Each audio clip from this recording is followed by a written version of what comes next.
Flipkart থেকে আমি একটা লিপস্টিক নিয়েছিলাম, আর চলো আজকে তোমাদের সাথে সেটারই একটু রিভিউ ভিডিও দেখাই আর কি। এটা হচ্ছে ফেসেস কানাডার কমফি ম্যাট ওয়াও যে লিকুইড লিপস্টিকটা, সেটা এর শেড হচ্ছে কোকো ক্রাশ 07।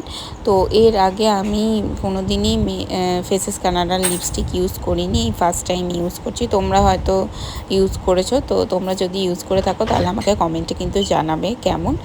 আর এটা হচ্ছে ওই চকলেট কালারের, যেটা খুব ভাইরাল শেডটা, প্রমোশনাল ভিডিওতেও যেগুলো পাঠায়, তো ওই শেডটাই আমি নিয়েছি। আর এটার ওপরে এরকম দেখতেই পাচ্ছ তোমরা প্যাকেজিংটার ওপরে এখানে এক্সপায়ারি ডেট সব কিছু লেখা রয়েছে। এবার চলো তোমাদের সাথে একটু এটা অ্যাপ্লাই করে শেয়ার করেছি কেমন লাগছে। লিপস্টিকটা অ্যাপ্লাই করার আগে কিন্তু আমি লিপ বাম লাগিয়ে নিয়েছিলাম, আর লিপস্টিকটা দেখলাম ওয়ান সোয়াইপেই বেশ ভালো পিগমেন্টেড, আর টেক্সচারটাও খুব সুন্দর। ড্রাই হতে 3 থেকে 4 সেকেন্ড মতন টাইম লাগে, আমার ওভারঅল ভালোই লেগেছে। এবার সানলাইটে দেখে নাও তোমরা কিরম লাগছে। আমার কিন্তু ডাস্কি আন্ডারটোনের স্কিন, আর আমি কিচ্ছু মেকআপ টেকআপ অ্যাপ্লাই করিনি, জাস্ট নর্মাল একটু সানস্ক্রিন অ্যাপ্লাই করেছি।